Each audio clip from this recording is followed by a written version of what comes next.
Hola, ¿qué tal? Mi nombre es Pedro Ido Falcón Cortés y en esta oportunidad voy a hablarles acerca de la neutropenia febril.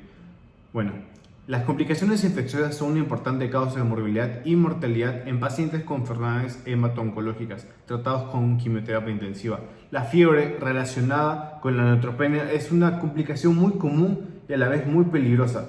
Las guías actuales consideran de alto riesgo los regímenes de quimioterapia, atribuyéndoles a más del 20% de probabilidad de desarrollar una neutropenia febril. Es importante evaluar no solo el esquema de la quimioterapia, sino también otros factores de riesgo en estos pacientes. Aunque se ha avanzado con el tratamiento de la neutropenia febril, las complicaciones infecciosas siguen siendo una causa de muerte en esos pacientes.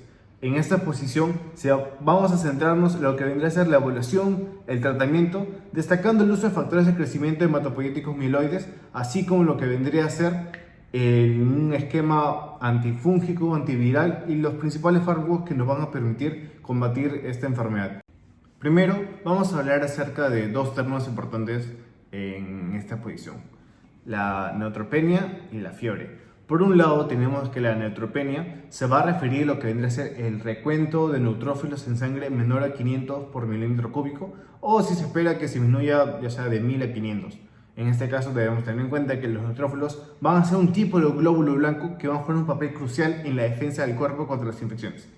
Por otro lado, tenemos la fiebre. La fiebre la definimos como una temperatura corporal aislada igual o superior a 38.3 grados centígrados o igual o superior a 38 grados centígrados durante al menos una hora. Ambos términos nos permitirán entender en sí lo que vendrá a ser la totalidad del concepto de neutropenia febril. Ya partiendo de estos conceptos por separado, la neutropenia febril es algo que ocurre con frecuencia en pacientes que están recibiendo quimioterapia para tratar tumores, ya sean sólidos o en la sangre. En los pacientes con tumores de la sangre, la neutropenia febril puede ocurrir hasta un 95% de los casos. Además, esta complicación puede ser muy peligrosa y causar la muerte de aproximadamente el 11% de estos pacientes. Es importante entender ¿qué factores pueden poner a los pacientes en neutropenia febril en riesgo de sufrir complicaciones graves?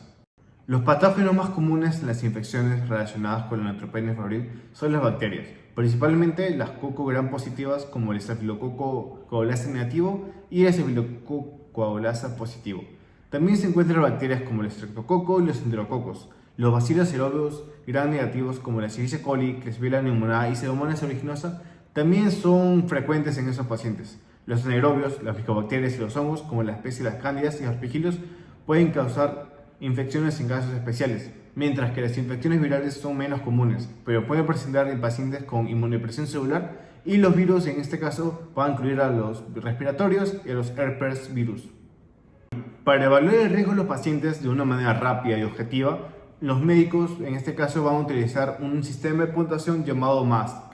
Este sistema utiliza ciertos criterios en los cuales se les va a asignar una puntuación y al final vamos a sumar un resultado del cual nos va a servir para estratificar este riesgo, ¿no?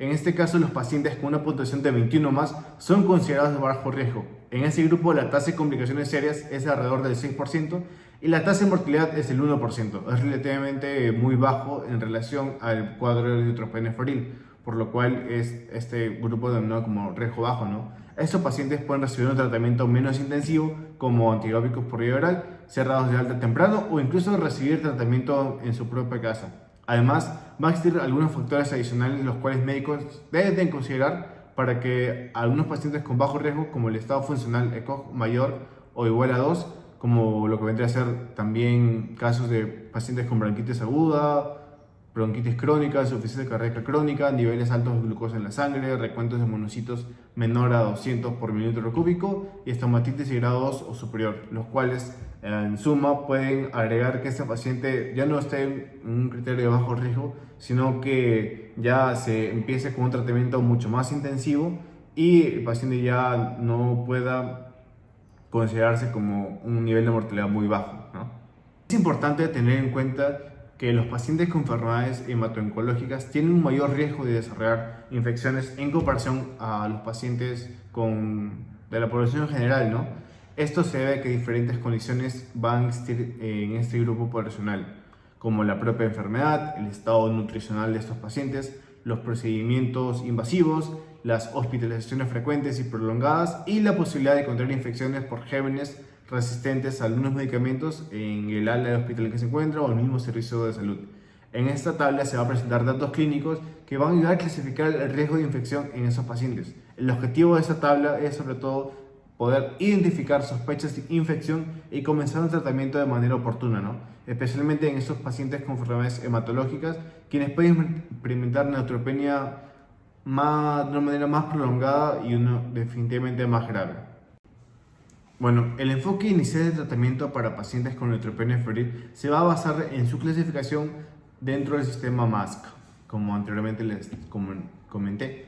Como se muestra en este gráfico, los principales enfoques van a incluir el uso de antibióticos, antifúngicos, antivirales, factores de crecimiento hematopoyético amiloide y biosimilares. En este caso de las infecciones bacterianas, aproximadamente el 85% de los casos van a ser causados por bacterias como la Escherichia coli, la Klebsiella y las Pseudomonas aeruginosa. En este caso van a ser gram negativas, y dentro de las gram positivas vamos a tener Staphylococcus aureus, Staphylococcus epidermis y Staphylococcus viridans. El tratamiento inicial recomendado es con antibióticos de amplio espectro que sean efectivos contra las pseudomonas, como las cefalosporinas de tercera o cuarta generación, y también tenemos la pipericilina, la tazobactam o carbapenémicos. En algunos casos, estos pacientes pueden necesitar añadir otro fármaco, especialmente en pacientes graves con insuficiencia orgánica múltiple o infecciones que requieren un antibiótico específico. Los aminoglucósidos son una opción adecuada para la terapia combinada debido a su sinergia contra bacterias gram negativas y algunas gram positivas con menor riesgo.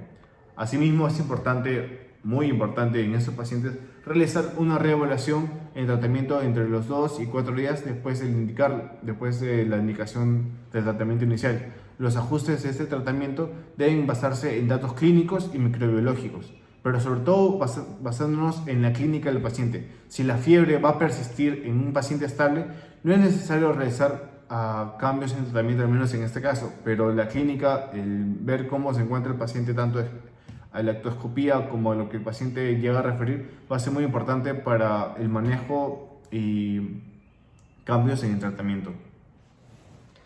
La monoterapia es una opción para el tratamiento de la neutropenia febril. Según distintas guías, la neutropenia en estos casos va a necesitar de que se utilicen 4 antibióticos que se consideran apropiados, ¿no? Como ceftazidima, el carbapenem, cefepime y también lo que tenemos dentro del carbapenem, alociminipenen y meropenem.